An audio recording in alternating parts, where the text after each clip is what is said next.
Amigas, amigos, muy buenos días. Bienvenidos a 4D, el programa de comentario político de LR+. ¿Antisionismo o antisemitismo? Las dos posibilidades están sobre la mesa en este momento, no solo en América Latina, realmente también en el norte del continente. Y es un tema que puede eventualmente pasar a mayores. ¿Qué cosa tenemos? De un lado tenemos aquí cerca nuestro al señor Gustavo Petro, muerto de ganas de romper con el Estado de Israel sus relaciones diplomáticas. De otra parte, tenemos en las universidades de los Estados Unidos un movimiento no tan grande como el que enfrentó a la guerra de Vietnam, pero importante ya en este momento, que quiere que Israel se retire de Gaza y que termine la guerra cuanto antes. Algo que ha aparecido esta mañana recién en los periódicos es el temor de Francia y Inglaterra de que la pelea, la trifulca en el campus de los Estados Unidos se traslade a Europa y cruce el Atlántico ahora en la otra dirección. Acá hay dos fantasmas que recorren el mundo: antisionismo y antisemitismo, evidentemente. ¿Es posible distinguirlos? ¿Es posible decir que puede haber un antisionismo que no sea antisemita y viceversa? Y dicho esto, más bien, ya de otra manera, ¿el antijudaísmo está de regreso? ¿Netanyahu ha abierto una caja de Pandora? ¿Ustedes qué piensan? Ahora, yo quisiera hacer una consulta, ¿no? Porque mm, no sé si es casualidad, pero hay una relación que son países con gobiernos más hacia la izquierda las que están en contra de la situación de Israel, o en todo caso que están tomando posición a favor de Palestina. En los Estados Unidos esto implica también que hay muchas, digamos, poblaciones estudiantiles que se ubican más en ese mundo, ¿no? Digamos, del centro más hacia la izquierda y todos estos movimientos tan fuertes que se han dado tipo woke y, en fin, progresismo, etcétera. Y son más bien los gobiernos más hacia la derecha, claramente en los Estados Unidos una población vinculada a eso, los que apoyan a Israel. Y ya el caso más extremo es Argentina y Milei. ¿Tiene algo que ver o es mera casualidad? Bueno, yo, Augusto. Es mi Pues yo pregunta, no sospecho sé que por sí, qué. sí tiene algo que ver, porque son los gobiernos que han estado más críticos de la manera como Netanyahu ha respondido. Pero también es cierto que acá hay dos cosas. Hay un ataque brutal que comete Hamas y hay una respuesta más brutal que comete, o más brutal, ya no sé cómo llamarle, más brutal de Israel a la franja de Gaza, que lo que ha hecho es trastabillar los respaldos antiguos que ha tenido a Israel en sus conflictos en el Medio Oriente, y hay países como, ya no voy a hablar de los países de gobiernos de izquierda, pero los gobiernos de Alemania, gobierno de Estados Unidos, le han dicho a Israel, a Netanyahu, oye, así no puedes manejar las cosas, y han presionado para que eso se vaya deteniendo, pero Netanyahu es un gobernante de extrema derecha y se ha vuelto cada vez más de derecha, y entonces ha dicho, no, y él además tiene problemas políticos personales en acusaciones de corrupción, una alianza con los sectores religiosos, etcétera, que lo han hecho y lo siguen llevando a empujar en esta dirección. Pero el tema de fondo de este programa es que, y me parece bien como Mirko lo pregunta, porque si hay en antisemitismo o antisionismo, yo siento que hay un antijudaísmo, y lo que hay es a la búsqueda de momentos para poder exacerbarlos y sacarlos a la luz y ponerlos en práctica. Entonces, el señor Petro, que tiene ya consta, no sé, así lo veo, pero tiene la lengua más larga, más grande que el cerebro, y está dispuesto a cualquier plaza a lanzarse, ¿no? Y también tiene problemas personales el señor Petro, y cada uno usa esas cosas porque antes Bolivia ha hecho lo mismo, y uno se pregunta cuando sale y dice a Petro que va a retirar, o que ya debe haber retirado al embajador de Colombia en Israel, me pregunto, ¿ya retiró al embajador de Colombia en Rusia? ¿O la invasión de Rusia sí le parece bien y la otra no? Y ahí entra lo que Maite plantea, que es, evidentemente, en la posición ideológica de los gobiernos hay esa decisión, ¿no? Pero, no sé, para redondearla, no alargarlo mucho, creo que Netanyahu ha hecho una guerra muy, muy absurda porque la ha perdido en el plano de las relaciones políticas y eso ha deteriorado. Y sigue siendo vigente la idea de que lo mejor que puede pasar es un reemplazo de Netanyahu en Israel por una persona que maneje ya no solo una salida militar, que requiere una acción militar, sino una acción política, geopolítica, porque no hay solución para Israel si no tiene el respaldo de Estados Unidos y de una parte del mundo árabe, que la requiere para tener una solución, y eso requiere articular esfuerzos, pero de la manera como lo está haciendo no lo está logrando. Y eso está complicando más la situación de Israel en términos de seguridad y también de la geopolítica mundial, donde Israel, a pesar que tenía todos los argumentos para generar la simpatía mundial, simplemente lo que ha hecho es perderla por la manera como atacó y permitir que el antijudaísmo que existe en el mundo, de gente como Petro, etcétera, la saquen a relucir, ¿no? Mm. Sí, a mí Bueno, particularmente de este tema, que es en verdad un tema técnico, sí me preocupa el hecho de que en el mundo se están dividiendo las opiniones a favor o en contra, ¿no? De Palestina o eventualmente de Israel. Y eso también implica que tienes socios, ¿no? En torno a cada uno de estos países. Y lo que sí no se puede negar, es que enfrente de Israel hay un movimiento terrorista, ¿no? Entonces, y eso es muy complicado porque a veces esos movimientos tan violentistas pueden terminar legitimándose y cuando hablamos de Latinoamérica, por ejemplo, ¿no? Que vengan por estos lados con un discurso, no sé, pues cuál, de reivindicación o de apoyo. No sé si eso sea posible, ¿no? ahora, Pero ese es el temor. ¿Mm? Maite, sí, hay un movimiento terrorista frente a Israel, no hay duda alguna, pero Netanyahu ha avanzado muchísimo en convertir no solo a su gestión y su gobierno, sino la imagen de Israel en una imagen antihumanista, en una imagen cada vez menos aceptable. Es notorio, esta mañana también los periódicos están informando sobre el deseo, la iniciativa de Arabia Saudita y los Estados Unidos de ir a una alianza que no incorpore a terceros. Es decir, hubo un tiempo en que el pacto de un país árabe con los Estados Unidos, para ser bueno, necesitaba tener a Israel dentro, como una especie de prueba de buena voluntad, ¿no? Parece que ya no, de que lo que uno entiende tratando de auscultar esa mesa de negociación es que tanto Arabia Saudita como Estados Unidos están diciendo, oye, vamos a entendernos nosotros, pero ese pata en la esquina que está haciendo tanto problema, que él vea, que él vea lo que hace. Y en ese comentario que yo hago, estoy implicando un proceso de avance del aislamiento de Israel como país. Y esto sería realmente trágico, porque guardando distancias, el aislamiento de Israel respecto de sus aliados occidentales funcionaría casi como una segunda destrucción del templo de Jerusalén. Claro.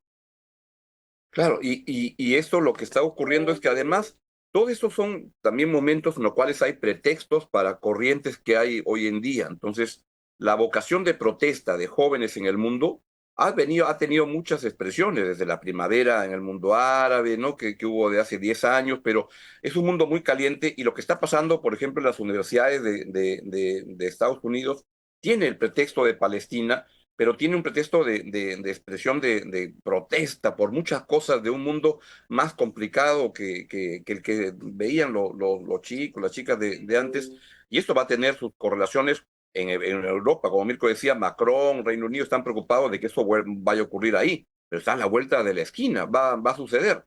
Y es cierto, cuando yo pregunto a gente que está en el lugar de las protestas, oye, ya hay tanta gente pro-Palestina, una gente me dice, mira, son gringos que la verdad que ni siquiera saben en el mapa dónde queda Palestina, pero quieren ir a la protesta porque hay el ánimo de protestar, y entonces buscan la pelea y todo, y The Economist siempre tan sensato lo que dice es, se están quejando que los están arrestando, a los universitarios, cuando te dice el objetivo de toda protesta es que te acaben arrestando. Es decir, tú requieres eso como final de la cosa, te quejas de lo que te estás buscando, que quieres que ocurra, porque el arresto es justamente el final feliz de la protesta ciudadana, es el colofón, y están buscando eso. Y las universidades están respondiendo mucho, tanto así que hoy día ser presidente de una universidad en Estados Unidos es el cargo más complicado que hay, porque tienen que estar entre los republicanos y entre los demócratas y han caído la rectora, la presidenta de Harvard, de Pensilvania, de MIT creo que también, y entonces la de Columbia está que surfea las olas, y Columbia tiene el elemento de haber sido el lugar donde, corrígeme Mirko, pero empezaron las protestas universitarias por Vietnam en el año 1968, ¿no? Entonces está esa idea de reivindicar lo que pasó Creo, hace muchos años. ya, creo que Mm. también en la Universidad de Kent, pero sí, Ah, son las universidades, sin duda alguna, sin claro, alguna Mm. alguna. Y entonces lo que queda frente a estos temas es preguntarse un poco hacia dónde evolucionan.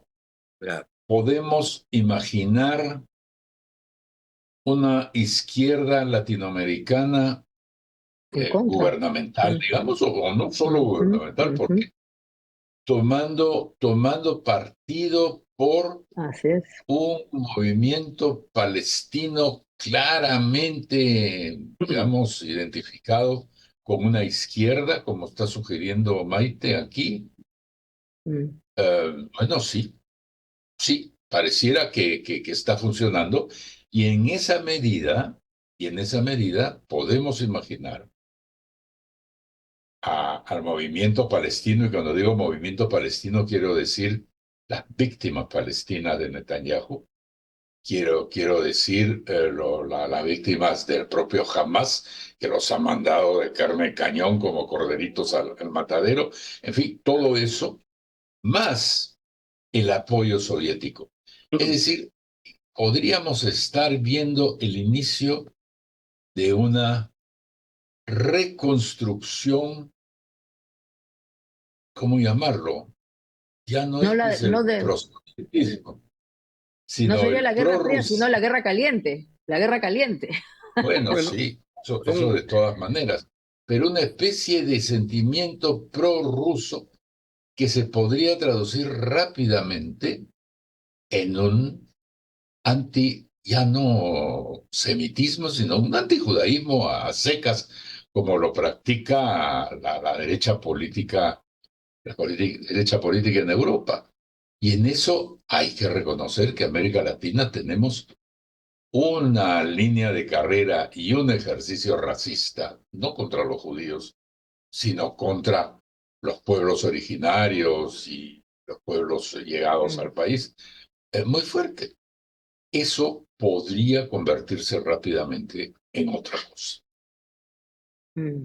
Sí, ya, pero definitivamente. Y a lo que voy es que cada quien busca sacarle partido político también de acuerdo a sus circunstancias.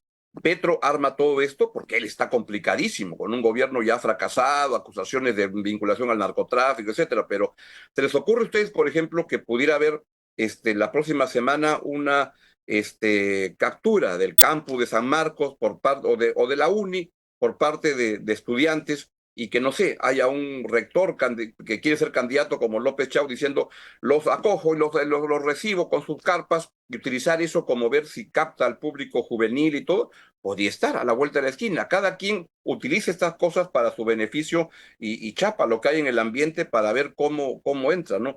El problema en el Perú es que Estás hablando, Sí, sobre el clima de un nuevo mayo del 68 en el mundo. así es, que es lo que ponen en todos los artículos que leo sobre los campos de Estados Unidos, es la palabra mayo del 68 la que se repite permanentemente y que eso va a tener un impacto en Europa. Y digo, ¿y por qué no en un mundo tan globalizado como el Perú? A pesar que el Mm, interés internacional en el Perú es tan bajo, pero son cosas que se pueden utilizar para levantar campañas personales, particulares. Yo defiendo esto y entonces creo que está muy bien que hagamos este programa porque todos los temas de la Franja de Gaza se van a instalar de alguna manera también en América Latina y quizá en el Perú, mm. y van a estar sonando, ¿no?